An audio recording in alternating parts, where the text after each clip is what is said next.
আসসালামু আলাইকুম, welcome back to my channel Silky Farm BD থেকে আপনাদেরকে অভিনন্দন ও শুভেচ্ছা জানিয়ে আরেকটি ভিডিও নিয়ে আসলাম। রমজানের মধ্যে আপনার সবাই কেমন আছেন? আশা করি আল্লাহ রহমতে আপনার সবাই ভালো আছেন। আমি আল্লাহ রহমতে আপনার দোয়া বরকতে খুব ভালো আছি। তো সিল্কি ফার্ম বিডি এটা একটা যৌথ খামার। এখানে আপনার আছে সিল্কি ছিল, টাইগার ছিল, টার্কি ছিল, তিতির ছিল, কোয়েল আছে। তো বর্তমানে 3 প্রজাতির আছে: তিতির, টার্কি, কোয়েল। আর 2 প্রজাতির অলরেডি মারা গেছে। সিল্কি ছিল, টাইগার ছিল, আর মারা গেছে। এই অবস্থা। আপনার সবাই কেমন আছেন দেখেন, তারা একটু রেস্ট নিতেছে। আর কোয়েলগুলো খানা খাইতেছে রাজার মতো দেখেন। টাইগারগুলো একটু মোটামুটি স্বচ্ছন্দ চলাফেরা করতেছে। তিতিরগুলো ঘুমাইতেছে।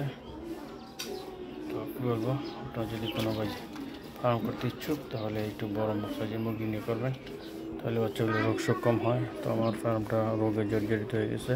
একটা পর একটা মুরগি অসুস্থ, লাস্ট পর্যন্ত মারা যেতেছে। এই পর্যন্ত আমার 4টে সিল্কি, 4টে টাইগার, 2টা কোয়েল, টোটাল 12টা পাখি মারা গেছে। তো ছোট্ট খামার থেকে 12টা পাখি চলে গেছে। তো কী করবো, আলহামদুলিল্লাহ, আল্লাহ যা করে মানুষের মঙ্গলের জন্য করে। তো 12টা পাখি চলে গিয়ে আর এটি আছে মোটামুটি। এখানে আছে 3টা তিতির আছে, 2টা আছে, টার্কি আছে 5টা, আর 13টা কোয়েল আছে। মোটামুটি 19টা পাখি আপাতত আছে। দেখা যাক কেউ ইনশাআল্লাহ দিচ্ছে। তারপরে আমার জন্য দোয়া করবেন, পাখিগুলো সুস্থ থাকে, সবল থাকে, পাশাপাশি ওষুধ খাওয়াবেন। তো মোটামুটিভাবে খাওয়া দাওয়ার ব্যাপারে তেমন সমস্যা হয় না।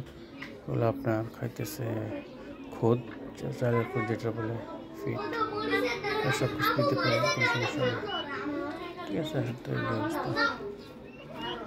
আপনার যে কোনো খাবার খাওয়াতে পারেন, কোনো সমস্যা হবে না।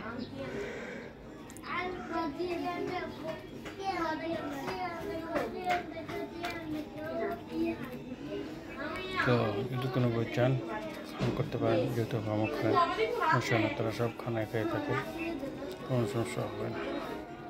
ঠিক আছে? তো আপনারা তোমার ভিডিও কেমন হলো একটু জানাবেন, লাইক কমেন্ট সাবস্ক্রাইব করে রাখবেন। আমার চ্যানেলটা অত্যন্ত ছোটো, আপনাদের সাহায্য কামনা করতেছি, সাপোর্ট কামনা করতেছি। আমার ভিডিও লাইক সাবস্ক্রাইব করে রাখবেন, বেল অন করে রাখবেন, পরবর্তী ভিডিওগুলো পেতে পারেন। তাহলে আপনার করতে পারেন। ঠিক আছে? আপনার সবাই কেমন আছেন? ভালো থাকবেন। আপনার মধ্যে রোজাগুলো রাখবেন, ইফতারগুলো করবেন, সেহরি খাবেন, দান সৎকার করবেন, ফিতরাগুলো দিবেন, জাকাতগুলো দিবেন, অসুস্থ নামাজ পড়ার চেষ্টা করবেন, ভালো রিজিক খাওয়ার চেষ্টা করবেন। আর সবাই ভালো থাকবেন ইনশাআল্লাহ। ওকে, আসসালামু আলাইকুম রহমতুল্লাহি ওয়া বারাকাতুহু।